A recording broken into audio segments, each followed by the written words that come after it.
ఇక్కడ చేస్తే గెలవచ్చు. మంచి అభివృద్ధి పనులు అనేది ఇక్కడ పట్టించుకుంటలేడు కేసీఆర్ సార్. మా కేసీఆర్ అంటే మాకు కూడా అభిమానమే. టీఆర్ఎస్ మొదలు పెడతాం. ముందు రాజగోపాల్ రెడ్డి గారు కాంగ్రెస్ నుండి బీజేపీకి వెళ్ళారు కదా, ఆయన గురించి ఏమంటారు? ఆయన కాంట్రాక్టర్, ఆయన రాజకీయ నాయకుడు కాదు. కాంట్రాక్టర్ ఎక్కడ వస్తే అక్కడికి పోతాడు కదా. సో ఆయన రాజకీయ నాయకుని కూడా కాదు, కాంట్రాక్టర్ జస్ట్ అంతే. మరి అధికారంలో ఉన్న టీఆర్ఎస్ పార్టీ గురించి ఆలోచన అయితే లేదు. రాజగోపాల్ రెడ్డి రాజీనామా చేయడం తోటి కొన్ని మంచి పనులు జరిగినాయి వాటికి నేను రాజగోపాల్ రెడ్డికి వేస్తాను. ఏం చేస్తలేదు టీఆర్ఎస్, కేసీఆర్ ఏం పనులు చేస్తలేరు.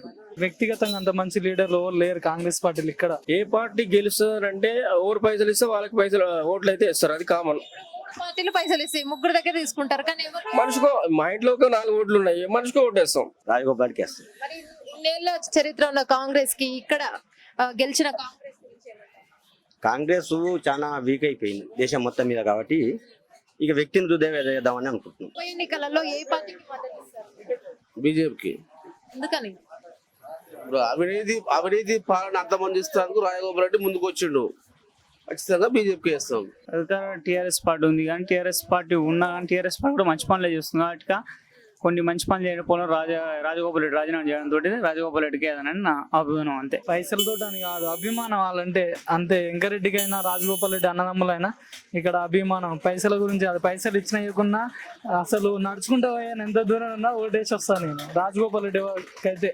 సొంత లాభం కోసం పోయిండు, ప్రజల లాభాల కోసం పోలే. బీజేపీ వచ్చింది అనుకో, ఇప్పుడు మన సొంత నియోజకవర్గంలో ఇప్పుడు ఏమన్నా పనులు చేస్తాడు ఆయన? ఎక్కడికి వెళ్ళి ఇచ్చి పెడతాడు? రాష్ట్రంలో అధికారంలో ఉన్నది టీఆర్ఎస్ఏగా. మరి టీఆర్ఎస్ ఉన్నప్పుడు బీజేపీకి పోయి ఏం చేస్తాడు ఆయన? మళ్ళీ ప్రతిపక్షానికి వచ్చేది. అభివృద్ధి ఎవరు చేస్తే వాళ్ళకే. అన్ని ప్రతిపక్ష పార్టీలు అభివృద్ధి చేయవు కాబట్టి అధికార పార్టీకే చేద్దామని టీఆర్ఎస్ కి చేద్దాం అనుకుంటున్నాం. అంతే.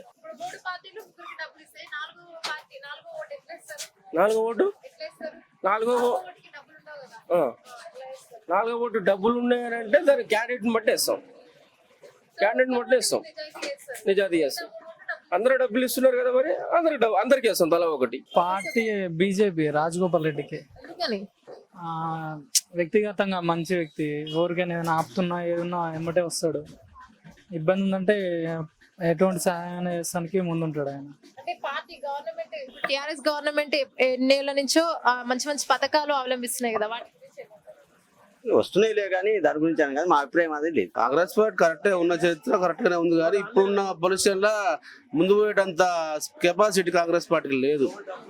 ఆ విధంగా బీజేపీకే ముందు ప్రిఫరెన్స్ ఇవ్వాల్సిన అవసరం ఉన్నది. ఇప్పుడు అక్కడ సెంటిమెంట్ ఉండే, ఇక్కడ లేదు అట్లా. అక్కడ ఈటల రాజేందర్ని కేసీఆర్ ఎక్కువ డబ్బు ఉందని అది ఇదని తీసేసిండు, ఆయన ఎదురు తిరగడం వల్ల తీసేసిండు. అక్కడ సెంటిమెంట్ తోటి గెలిచిండు ఆయన, పార్టీ పరంగా గెలవలే. బీజేపీ గుర్తుతోటి గెలవలే ఆయన, ఆయన సొంత ఇమేజ్ తోటి గెలిచిండు. ఇక్కడ బలం లేదు రాజగోపాల్ రెడ్డికి. నిజాయితీగా అది ఇప్పుడు మేము ఎట్లా చెప్తాం మేడం?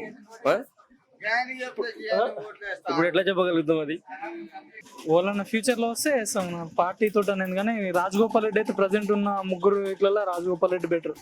3 పార్టీలలో పార్టీ గురించి టీఆర్ఎస్ పార్టీకి వచ్చి అంత మంచి క్యాండిడేట్ ఉంటే గెలిస్తే గెలవచ్చు, నేనైతే చెప్పలేను. హాయ్ ఫ్రెండ్స్, మా టుడే టుమారో యూట్యూబ్ ఛానల్ చూస్తున్నందుకు చాలా థ్యాంక్స్. మరిన్ని లేటెస్ట్ వీడియోస్ కోసం వెంటనే సబ్స్క్రైబ్ చేయండి. అలాగే ఈ బెల్ ని కూడా రింగ్ చేసేయండి. మా నోటిఫికేషన్స్ అన్ని మీ మొబైల్లో వస్తాయి. అలాగే మా వీడియోస్ మీకు నచ్చితే లైక్ చేయండి, షేర్ చేయండి, నచ్చకపోతే కామెంట్ చేయండి.